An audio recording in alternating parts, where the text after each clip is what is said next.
바울과 바나바가 이제 안디옥 교회 파송을 받고 1차 선교 여행에서 많은 이방인들이 예수를 믿게 되는 역사가 일어났습니다. 이렇게 많은 교회의 부흥의 역사가 소문이 나게 되니까 1절에 보면 어떤 사람들이 유대로부터 내려와서 그렇게 했습니다. 그러니까 본국에서 왔다는 거예요. 본국에서. 아니면 모교에서 왔다는 겁니다. 그러니까 자기들이 전통의 어떤 권위를 가지고 있다는 사람들이 온 거예요. 와서는 너희가 모세의 법대로 할례를 받지 않으면 구원을 얻지 못하리라 하는 겁니다. 할례는 유대인들의 인종적인 징표예요. 종교적인 유산이면서 동시에 문화적 유산인데 유대인이 아닌 다른 사람들에게 이거 먼저 잘해야 구원받는다 하니까 사도 바울이 이건 아니다 이런 겁니다. 오직 구원은 십자가 구원의 믿음입니다. 은혜로 받는 것인데 할례가 전제가 될 수 없다는 겁니다. 나아가서 유대민족의 인종적 문화적 유산을 십자가 은혜보다 우선으로 놓게 될 때 이제 이방인 선교는 어렵게 되는 겁니다. 그러니까 이건 아니다 생각해서 예루살렘 교회 본부를 찾아간 겁니다. 어떤 말을 했는가? 갈라디아 5장에 보면 이런 말을 합니다. 보라, 나 바울은 너에게 말하노니, 예루살렘 교회 지도자들이죠, 너희가 만일 할례를 받으면, 이건 교인들이네, 교인. 그리스도께서 너에게 아무 유익이 없으리라 그랬어요. 그리스도 예수 안에서는 할례나 무할례가 효력이 없대 사랑으로서 역사는 믿음뿐이라 합니다. 할례가 아니라 사랑으로 역사는 믿음이 구원에 이르게 하는 거라는 거예요. 문화가 다른 것과 구원받는 것과 상관이 없다는 겁니다. 5절에 보면 바리새파 중에 어떤 믿는 사람들이라고 되어 있어요. 그러니까 바리새파 사람들도 복음을 받아들이고 예수 믿었다 그래요. 그런데 이 사람들이 예수는 믿긴 믿었지만 모세의 율법을 예수 믿는 조건으로 내세우는 겁니다. 예수를 믿어도 동시에 모세 율법을 지켜야 된다. 그러니까 십자가 구원의 복음은 예수만 믿으면 된다는 바울의 구원론을 전면으로 거부하는 겁니다. 유대인이 우선이 되는 거예요. 유대인 되는 게. 사도 바울은 부활하신 예수님 믿는 십자가 구원의 복음, 부활의 승리의 복음만 믿으면 구원의 자격으로는 족하다고 얘기한 겁니다. 다른 건 자유예요. 개인의 자유예요.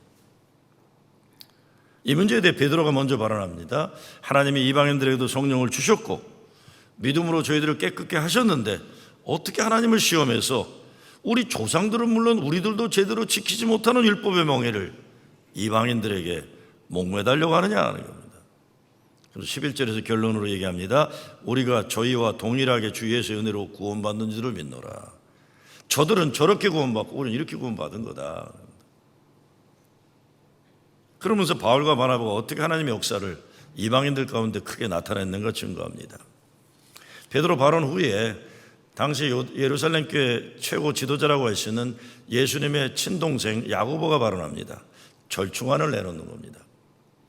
할례를 포함해서 유대인들의 종교 문화적 유산을 강요하지 말자.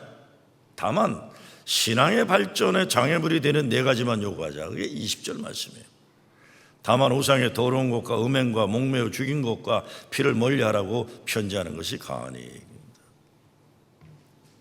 절충안입니다. 이 사건이 대단히 중요한 것은 바로 이런 예루살렘 지도자 회의 결정 이후에 16장에 들어가면서 본격적인 이방 선교가 활성화되는 거예요. 그러므로 유대 팔레스타인 땅의 작은 유대 민족의 예수 운동처럼 남아있을 것 같은 예수의 운동이 전 세계로 뻗어나가는 발판이, 교리적인 발판이 마련되는 겁니다. 오늘날도 이런 문제는 반복되고 있습니다. 율법이 다 나쁜 게 아니죠. 더 좋은 하나님의 백성 되고자 하는 노력일 수가 있습니다.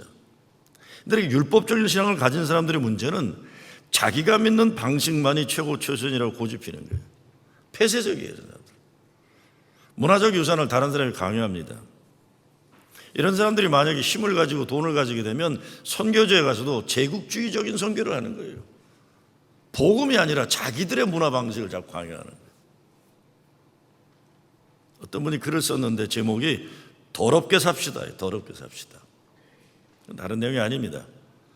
미국의 선교사들이 사막에 있는 사하라 사막에 가서 선교를 하는데 선교를 하다 보니까 거기 먼지도 많고 그러니까 선교사 부인이 하루 종일 유리 닦아야 되고 마루 닦아야 되고 거기 일하는 사람들과 하루 종일 이 닦는 걸 보는 거예요.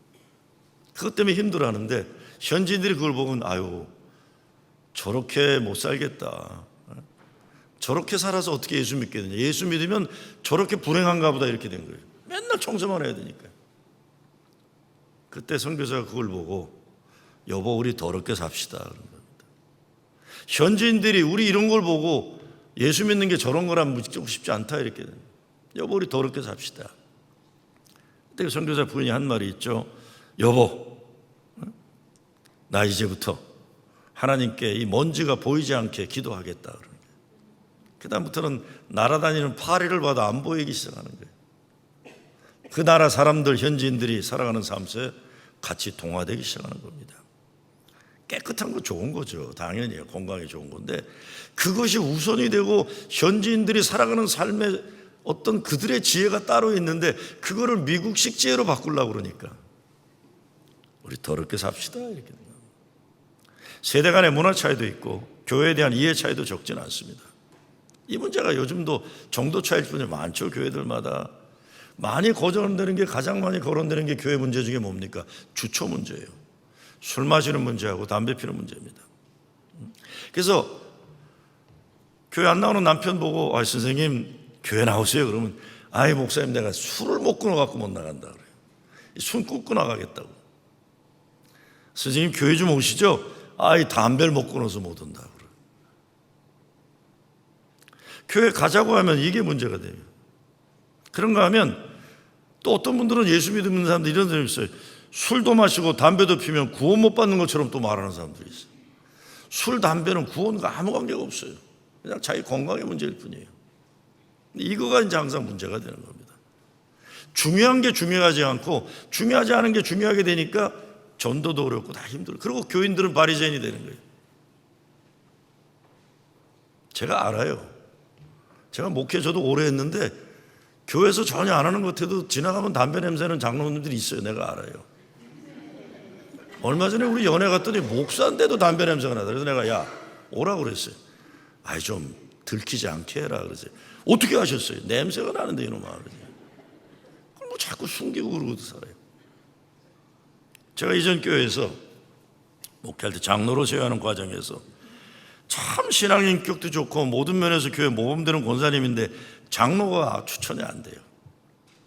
그래서 장로님들에게 뭐가 문제냐 그랬어요. 그랬더니 장로님들이 얘기해요. 아이 목사님 저 권사님 다 좋은데 리코 스토어를 한다는 거예요. 작은 술 소매상 큰 것도 아니에요. 그런데 근데 어떻게 술 소매상 리코 스토어 그분이 술 모시고 뭐 술고래 이런 것도 아니에요. 그냥 이민 와갖고 먹고 살아야 되니까 리코 스토어를 한 거예요. 안 된다는 거예요. 그럼 어떻게 생각하세요? 제가 그랬어요. 전 그렇다면 권사 자격도 박탈합시다 그랬어요. 내 생각은 리코스토어 하는 사람이 장로가 안 된다면 왜 권사는 줬어요? 아니, 권사는 주문서에 장로라 해서 내가 박탈합시다. 그것만 문제라면 박탈합시다 그랬어요. 결국은 장로님들이 제 의견에 따라서 그분이 장로가 됐는데 진짜 좋은 장로님이세요. 신앙의 인격이 월등한 분이세요. 여러분 우리는 교회에서들 보면요 그 사람의 신앙의 인격과 그게 중요하지 않고 어떻게 되면 이런 그 조건 때문에 문제되는 게 너무들 많아요.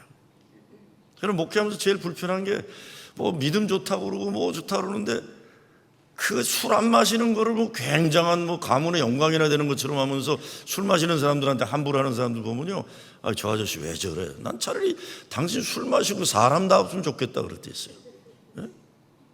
성령 충만하다고 난리치는 인간은 못 떼먹었는데 남들 담배 피면 저 성령 마귀가 들었다고 그러네. 그 마음이 마귀지 담배 피는 사람이 마귀예요. 그게 담배는 담배일 뿐이에요. 그거는요 몸에 나쁜 것뿐이에요. 시험 드는 분이 3분이 계신 것 같지만 어쩔 수가 없습니다.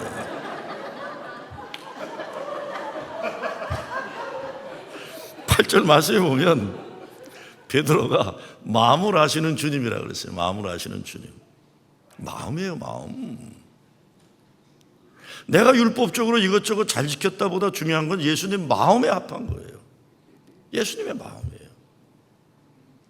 제가 가만히 보면 교회에 정리되지 않은 논리들이 참 많아요. 우리 감리교 교단 신학교를 보면요, 최고의 신학교를 갈 수 있는 듀크 대학은 노스캐롤라이나에서 담배 회사 재벌의 지원을 받고 유지되고 있어요. 담배 회사 재벌이에요. 에머리 대학은 세워질 때부터 코카콜라 회사 돈이 가장 중요했어요. 코카콜라가 맥주보다 더 좋을 거 아무것도 없어요. 그거예요. 몸에 다 나쁜 거예요. 자, 잘 들어보세요. 한국도 보면 소주나 맥주 제조협회 사장과 회장은 장로가 돼요. 그렇죠? 근데 술 소매상 주인은 장로가 못 됩니다. 난 물어보는 거예요, 여러분. 어떤 게 논리적이냐는 거예요. 옛날에 두산도 맥주 만들었어요. 그렇죠? 두산 회장이나 그 예수 믿는지 안 믿는지 난 모르겠어요. 근데 진로 소주 사장이나 난 모르겠어요. 근데 제조회사 사장들은 다 장로가 되고 존경받는 사람인데 왜 소매상 주인은 장로가 안 됩니까? 생각해 보자는 거예요. 어느 나라나 사람 죽이는 폭탄, 핵무기 만드는 사람들은 과학자로 높이 존경받는데 동네 아이들 싸우면 감옥에 가는 거예요. 나는 핵무기 만든 사람이 더 나쁘다고 봐요. 사람을 그렇게 많이 죽이는 무기가 더 나쁘지 애들이 때려야 얼마나 때리게 되겠어요. 이런 거 많죠. 제 친한 장로교 목사가 있어요. 아주 교회 크게 하는 목사인데 개업 예배 가장 어려운 것이 리코스토어 개업 예배래요. 근데 교인이니까 그래도 개업 예배 가는데 자기 참 어렵대. 제일 어려운 게 축도 시간이래요. 축도할 때 어느 쪽에 손을 댈까 이게 참 힘들다는 거예요. 위스키 쪽이냐 맥주 쪽이냐 막걸리 쪽이냐 이게 힘든 거예요. 그래서 자기는 우유하고 주스 있는 쪽을 향해 축도. 야야 너 나쁜 놈이다. 너 위선자다. 그럼 11조 우유하고 주스 판 것만 받냐면 그래서 나는 관심이 헌금이니까. 제 말은 이상한 법들 자꾸 만들어가지고 이상한 문화들 자꾸 만들어가지고 우리 붙였다 뗐다 하지 말자는 거예요. 좀 솔직하게 살자는 거예요. 그리고 옷 문제. 주일 예배 때 옷 정장 제대로 하고 와야 경건한 예배라고 여기는 분들이 어느 교회나 있어요. 저도 어느 정도 그쪽이에요. 어느 정도. 그런가 하면 어떤 분들은 아니 목사님도 좀 넥타이 풀고 하와이안 셔츠 입고 날 더우면 그래야 교인들이 자유롭게 교회 오고 커피도 좀 들고 들어오게 해줘야 젊은이들이 교회 오지. 이거 시커먼 양복 입고 시커먼 넥타이 메고 그러고 자빠져 있으면 이게 숨 막혀서 젊은이들 오겠냐 이런 거예요. 물론 이런 내용은 오늘 예루살렘 교회 논쟁이들 할례와 같은 내용은 하지만 비슷한 내용이에요. 이거 갖고 싸워요. 오늘날 교회 되게 이런 문제예요. 남이 어떤 옷을 입느냐 이런 거 관심 가지는 것보다 더 중요한 것은 사람을 보고 귀하게 여기는 마음이에요. 사람을 보고 귀하게 여기는 마음. 야고보가 발언한 것을 보면 율법의 강요보다 하나님과 더 가까이 가는 것에 도움이 되는 것만 잘하라고 권면하자는 겁니다. 예수님도 율법을 지키셨어요. 그렇죠? 근데 바리새인들처럼 지키지 않으시고 율법을 완성하셨습니다. 완성하셨어요. 그 완성이라는 것이 뭡니까? 하나님 마음의 원래 목적을 지키는 거예요. 원래 율법은 하나님 백성을 만드시고자 하시는 하나님 사랑의 매뉴얼이에요. 이렇게 살자. 이렇게 살아야 된다. 근데 바리새인들이 하나님 사랑의 마음은 다 빼버리고 자기들도 제대로 지키지 못하면서 남들을 정죄하고 무거운 종교의 짐을 짊어지게 하는 일이 소명을 알고 살았다는 거예요. 교회도 경찰관들이 너무 많아요. 남 잘못하는 거 적어 다니는 분들. 남 잘못하는 거. 검사하고 경찰들이 너무 많아. 변호사들은 별로 없어요. 목사님 그거 아시죠? 몰라요. 그래 나는 몰라요. 속으로 그거 당신하고 무슨 상관이 있어. 근데 문제는 옛날이나 지금이나 예수를 좀 열심히 믿게 되기 시작하면 복음의 본질을 금방 잊어버리고 바리새인처럼 되어버리는 경향이 너무 많아요. 저 아저씨가 왜 저러나 이렇게. 사람의 노력으로 무엇인가를 인정받으려고 하고 이루려고 하기 때문에 그런 겁니다. 열심히 노력하는 게 나쁜 거 아니죠. 열심히 살래. 그런데 여기에 담겨있는 독소는 자기 노력을 십자가 은혜보다 더 중요하게 여기는 거예요. 그리고 교만해지는 거예요. 영적인 교만. 또 눈에 보이고 귀에 들리는 것이니 이런 것에 뭐가 있다고 생각합니다. 하나님이 중심을 보시는 분이라 했어요. 껍데기를 안 봐요. 성령의 음성을 듣는 것도 그렇고 하나님 말씀을 듣는 것도 그렇고 사람이 자기 집착과 시끄러움과 분주함을 내려놔야 돼요. 시끄럽잖아요. 계속 막 그냥 보채되고 그러잖아요. 기도도 하나님 말씀 듣는 훈련이 기도인데 너무 많은 사람들이 막 자기 큰 소리로 자기 열심히 하나님께 말하느라고 바빠요. 가만히 입과 귀를 막고 가슴으로 하나님 마음을 느껴보는 훈련이 기도예요. 술 마시는 것에 대해 한 말씀 드리고 싶어요. 지금은 세상 떠나셨지만 한국 지난 20, 30년간 보면 교계가 아니라 사회적으로 가장 알려지고 영향력 있던 목사님들 가운데 강원영 목사님이 누가 뭐래도 제일 앞장서는 분이셨어요. 그분이 전두환 대통령 때 전두환 대통령을 지원하는 발언 때문에 젊은이들 진보 세력이 막 공격도 했지만 그럼에도 불구하고 그분은 전체적으로 볼 때 가장 영향력 있는 분 중에 한 분이셨어요. 근데 거론에 대한 술에 대한 슬픈 이야기가 있어요. 6.25 전쟁이 나기 전에 서울에서 목회를 하신 거예요. 젊어서. 근데 북한에 계시던 아버지가 아들이 보고 싶어 내려온 거예요. 무슨 얘기인지 아시겠죠? 근데 이분은 아버지는 예수를 안 믿는 분인데 술을 좋아하셨어요. 아들이 목회하는 목사관에서 매일 술을 드시니까 이 강원영 목사님 크게 불편한 거예요. 저는 아버지한테 벨르고 한마디 했더니 아버지, 아니 목사가 아들인데 이 목사관에서 술을 매일 드시면 어떡합니까? 아버지 술 드지 마세요 그런 거예요. 그랬더니 그 다음날 아버지가 나 간다 하시고는 38선을 넘어 북한으로 가신 거예요. 문제는 6.25 전쟁이 터져서 그 이후로 아버지를 한 번도 볼 수 없었다.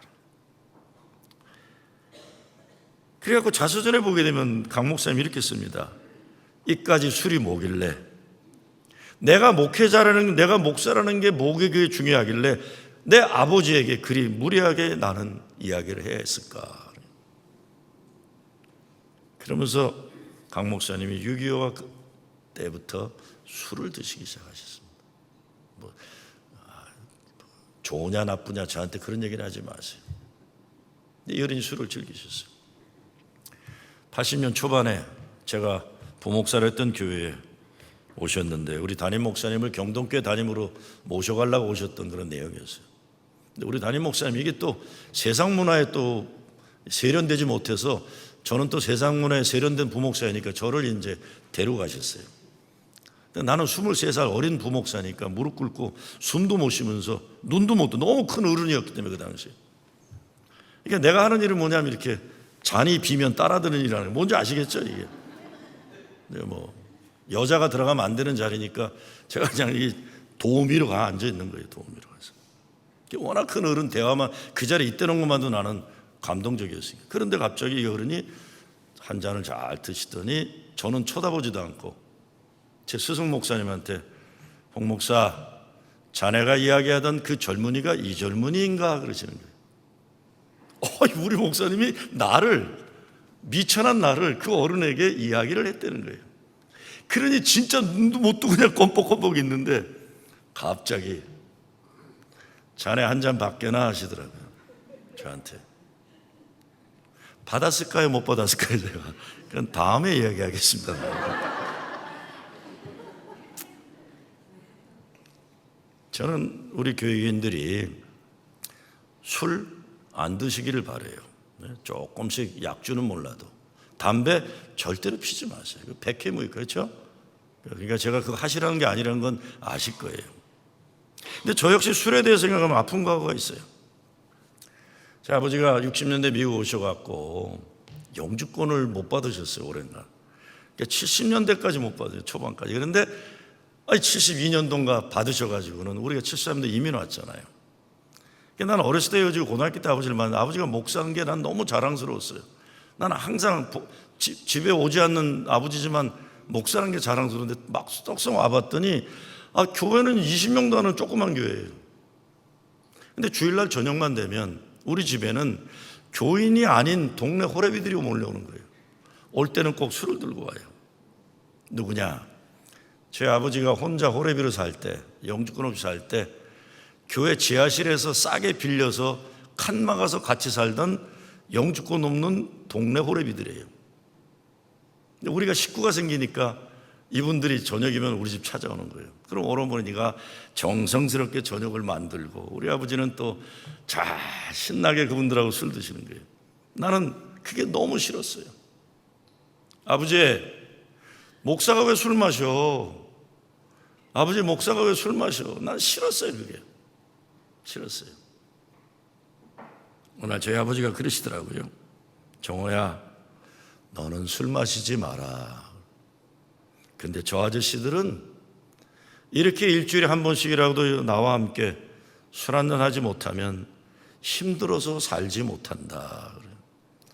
저 사람들은 못 살아. 자, 우리 아버지는 영주권은 있는 분이고 그분들은 아직도 없는 분들인데 70년대, 60년대 무슨 얘기인지 아실 거예요. 다요. 저희 아버지도 제게 그런 말씀하신 지 얼마 되지 않아서 세상을 떠나셨어요. 제가 저 혼자 묘지에 갈 때면 가끔 술을 가지고 가서 따라드려요. 아버지 미안해요. 나는 우리 아버지가 술 드시는 목사님이란 것 때문에 화가 나서 아버지를 별로 안 좋아했었어요. 아버지에 대해서 제대로 알지도 못하면서 오히려 나는 돌아가신 다음에 아버지 일기를 통해서 제가 산소에 갈 때 한동안은 술을 가지고 갔었어요. 속지 않은 마음으로. 제가 이런 말씀 드리면 여러 오해가 가능할 거고 제 목회에 손해볼 일이 한두 가지가 아닙니다. 언젠가 저를 쫓아내는데 다 쓰실 내용이에요. 이런 것들이요. 그런 걸 알면서도 말씀드리는 것은 다른 사람들이 살아가는 문화에 대해 쉽게 함부로 판단하지 말기를 바라서 그래요. 다른 사람들의 자리에 다른 사람들의 신발을 신어보지 않고서 함부로 말하면 안 되기 때문에 그러는 겁니다. 모세의 율법은 유대인들에게 참 소중한 것이었어요. 그렇죠? 근데 이 소중한 것이 이방인들에게 무거운 종교의 짐을 져주는, 또 이방인들이 십자가 구원의 복음으로 들어오는 것을 가로막는 장애물의 역할을 하게 된 거예요. 사람들은 본능적으로 변화를 두려워합니다. 변화를 거부해요. 사람들은 자기 중심적이고 자기 고향 중심적이고 자기 민족 중심적이고 자기 문화 우월주의에다 빠져 있어요. 근데 신약은 물론 구약은 본래부터 자기 중심적이고 자기 고향 중심적이고 자기 민족 중심적인 사고를 거부합니다. 구약에서도 땅의 모든 족속을 품고 땅 끝까지 이르게 세계 보편주의를 지향하는 거예요. 초대교회 모친 예루살렘 교회 안에도 이방인들에 대한 편견의 장벽이 그대로 존재하고 있었습니다. 오늘 본문 말씀은 히브리족 교회의 보수적이고 배타적인 사고를 헬라 문화의 사람들에게 전도하고 선교하기 위해서 막혀있는 사고방식, 닫혀있는 율법주의 요소를 하나님이 바꾸어 놓으셨다는 걸 얘기하는 겁니다. 15장을 지나 16장에 이르게 되면 이방인의 선교가 새롭게 또 전개되는 겁니다. 이 문제를 해결하게 되니까 이방인들에 대한 편견의 장벽을 무너뜨립니다. 이방인들을 무시하고 차별하며 괴롭히면서 저들에게 무거운 종교의 짐을 지우게 하는 것 잘못이라고 서로 하는 거예요. 이런 선언이 어떻게 가능했겠습니까? 베드로는 하나님께서 이방인들에게도 성령을 부어주셨고 믿음으로 저희들의 마음을 깨끗게 하셨고 그래서 저들이나 우리를 구별하지 않으셨다. 베드로가 먼저 변한 거예요. 바울과 바나바는 선교의 현장에 들어가면서 변한 거예요. 특별히 바울은 율법의 완성을 위해서 바리새인으로 살다가 예수를 믿는 사람 죽이는 일에 앞장섰던 그 잘못된 열심의 아픔 때문에 복음 아니면 오직 복음으로 오직 은혜로예요. 오직 은혜로. 모든 세상의 전쟁이 종교 전쟁이란 말이 있습니다. 예수를 믿는 기독교는 성령의 역사로 울타리를 계속 허물고 예루살렘과 온 유다와 사마리아 땅끝까지 복음 증거 확장되는 사명을 받은 것이 교회입니다. 그러니까 열려야 돼요. 폐쇄적이면 안 됩니다. 다른 종교에 대해서도 지구상에 없어져야 할 존재들처럼 생각하면 안 됩니다, 여러분. 더불어 사는 거 훈련해요. 내 종교가 내 생명으로 지켜야 되는 내 신앙이라면 다른 종교인들도 자기들의 신앙을 생명으로 지킨다는 것 존중하고 인정해 줘야 돼요. 내가 위하면 남도 위한 겁니다. 요즘에 세상에서는 미국의 특별히 모슬렘과 유대교 서로 이해하고 존중해야 하는 것이 선교적 과제예요. 제가 보면요, 미국의 기독교인들은 말할 것 없고 공화당이나 민주당이나 똑같아요. 이스라엘은 친이스라엘적이고 팔레스타인을 포함한 아랍계에 대해서는 모슬렘이라고 아주 가혹해요. 참 못된 짓들입니다. 이스라엘이 힘이 있고 돈이 있다고 생각하니까 그러는 거예요. 그거를 신앙으로 자꾸 정당화하는데 이거는 예수님의 가르침에 완전히 어긋나는 거예요. 근데 미국은 공화당이나 민주당이나 구별이 없더라고요. 제가 옛날 신학교 다닐 때 교수님 한 분이 저에게, 제가 한국 사람인 걸 아니까 너 불교 아느냐 그래요. 불교를 아느냐.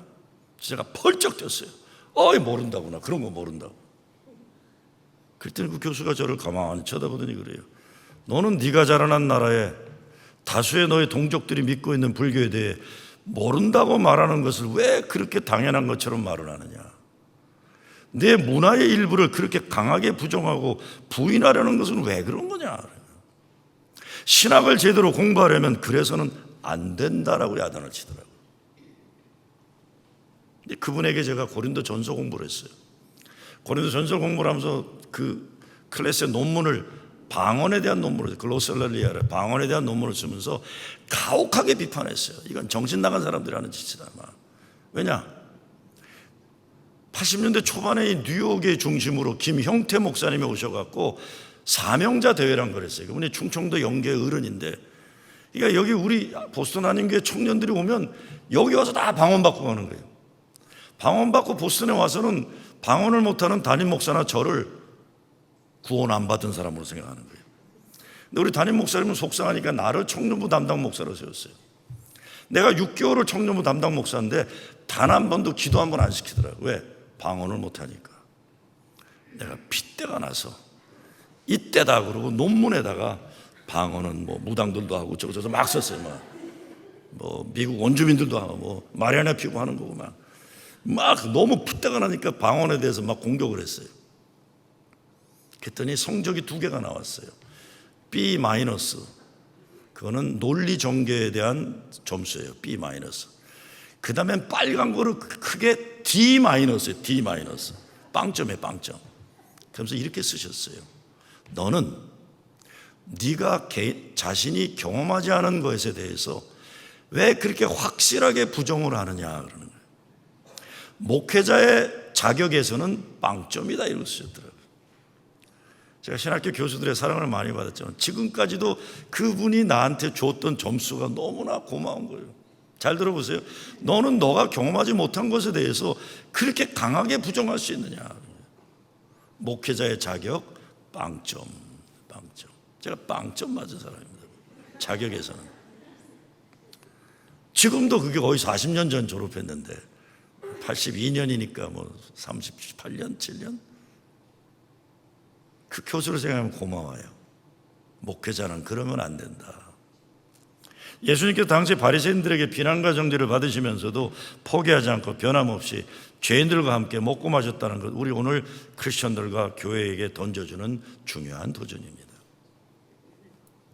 사도 바울이 오직 마음을 새롭게 함으로 변화를 받아 하나님의 선하시고 기뻐하시고 온전한 뜻이 무엇인지 분별하도록 하라고 했어요. 닫힌 율법에 묶여있지 말고 열린 십자가 복음으로 은혜로 살아가는 여러분 되시길 주의 이름으로 축원합니다.